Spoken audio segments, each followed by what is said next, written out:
So, hello. Once again, I'm back on my old trustworthy Dell Alienware M17 R5 AMD edition. Once again, I'm streaming on Twitch service today and recording locally. And it's a new day with both good and bad news. So before I will continue, let me show you the system information using the GUI and then the terminal. So let's start with the GUI. Okay, wrong screen. Stream is live, nice. Okay. So system settings. About this system. As you can see, it's NixOS 25.11. The KD Plasma is 6.5.5. The system has an AMD CPU Ryzen 9 6900HX. The memory is 32 GB RAM, and the SSD is 2 TB of SSD space. The graphics is the AMD Radeon RX 6800M. The discrete part. The built-in, the integrated one, we don't care about it at the moment. It was a cause of headache for me. I don't want to talk about it now. Anyway, onto the terminal. Here is the terminal. Let me zoom in a bit. So as you can see, NixOS 25.11, Xantusia or Xantusia, something like that. Alienware M17 R5. The system runs at full 4K resolution of 3840 by 2160 at 120 Hz with a scale of 1.5. This is because it's easier for you to see on the stream and the recording clearer everything. And yeah, regarding the 120 Hz, I have to tell you that I'm streaming and recording at full HD resolution and 25 FPS. So yeah, there is that. And then the rest of the system information, as we already saw on the GUI settings, more or less the same stuff here. So you can always pause the stream or later on the YouTube channel the video, and on your own time check out the system information. Anyway, so yesterday I told you about the improvement that I had on the top panel and the dock on the left side of the screen. Great success that is. And then I don't remember if you saw this yesterday, but I made this icon myself. Basically it's the NixOS logo, and I have made it somewhat to match the rest of the system, appearance wise that is. And it's quite nice, I like it. Anyway, so yeah, the good progress, the good news is that finally I have all apps adhering to the theme, icons, cursors, etc. For example, it doesn't matter if I will open up this application or this or this or the terminal as you saw before. Let me put this here. Okay, Vivaldi you already saw. Let's open up Kate, why not? And then let's open up GIMP. This is the latest version, it's the Flatpak version, it's the 3.5. The system comes with a previous version. I have that installed as well, but I wanted to use the 3.2 version. Anyway, I will hide it for now. I will do the same with my browser. Let's go on Audacity. Same thing, I will hide it. And last, I will load the Kdenlive for now. So yeah, these apps, more or less, you have seen the other day. One app that improved, I think, since the last time that you saw it, it's this volume control. Basically, now it's like 100% correct, as I want it to be, that is, of course. But the hardest types of applications that were not listening to my command were flatpaks like Flat Seal, for example, which is now fine, of course, as you will see. And here it is in all of its glory, and parabolic. So these two now adhere to my themes, icons, everything really. This was the tricky part. You know, maybe if you have been following my streams or my YouTube videos, etc., you know that every system has its own way of doing this.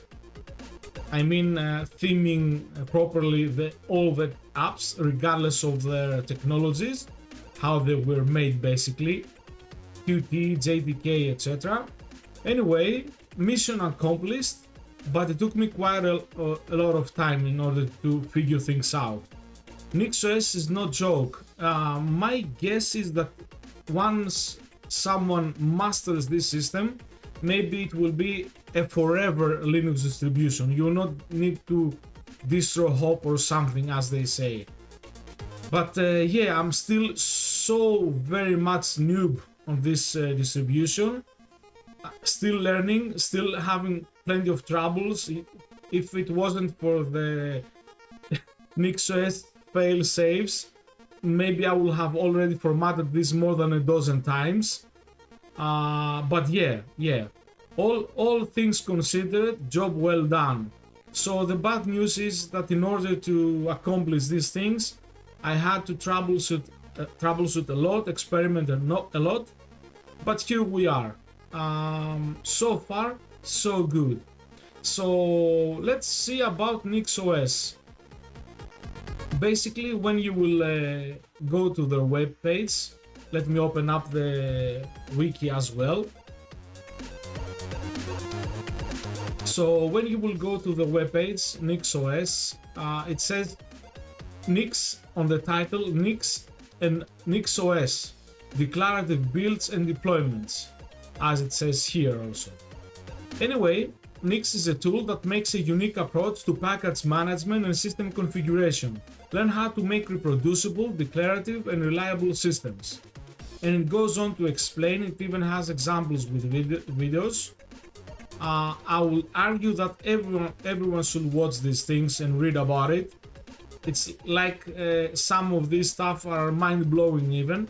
Anyway, choose from over 120,000 packages. The Nix packages collection, or like this, Nix packages, offers a large selection of packages for the Nix package manager. So you can come here if you want, and you can search for the app that you are interested for. For example, I have searched in the past about Joplin and Kdenlive.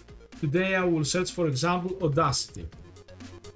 So if the app exists, you will get results here. Good stuff, very good stuff. Anyway, back to Wikipedia. NixOS is a Linux distribution built around the Nix package manager. Unlike traditional Linux distributions, NixOS is configured using a functional language that describes the system configuration. It generates complete system profiles, enabling reproducible deployments, atomic upgrades, and system rollbacks.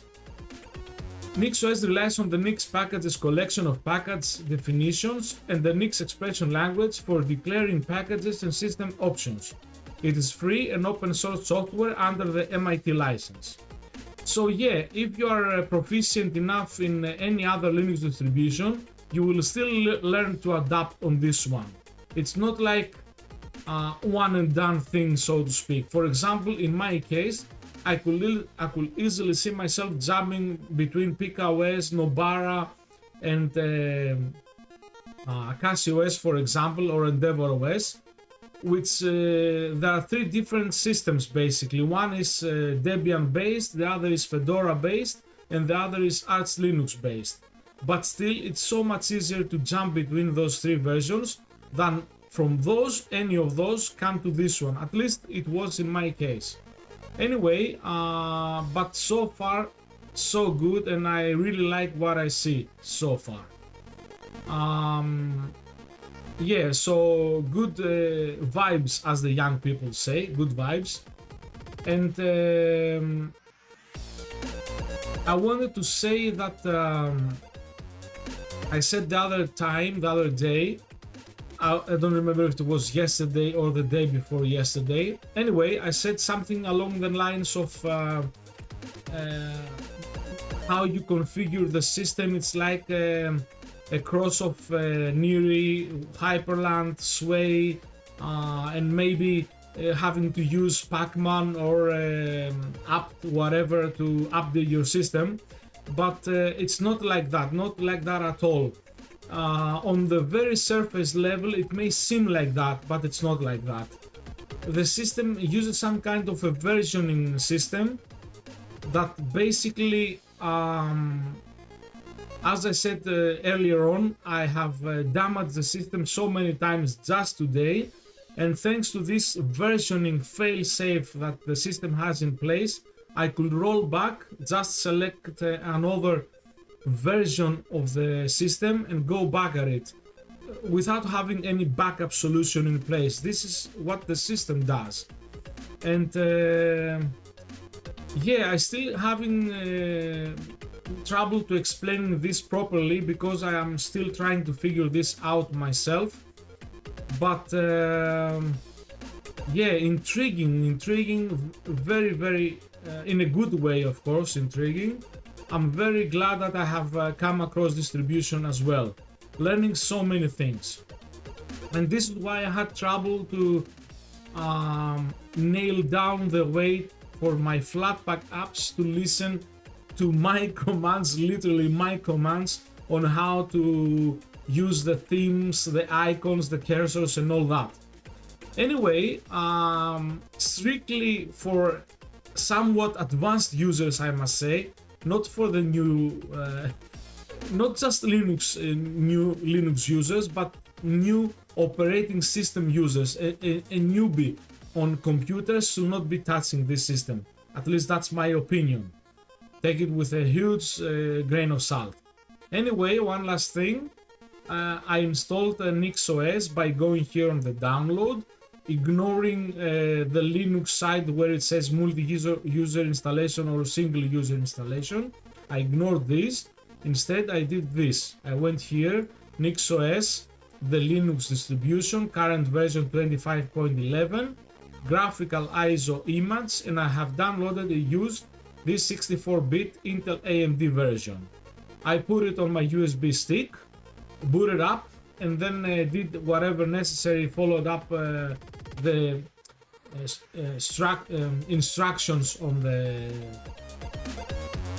interface, on the user interface, and moments later the system was in place.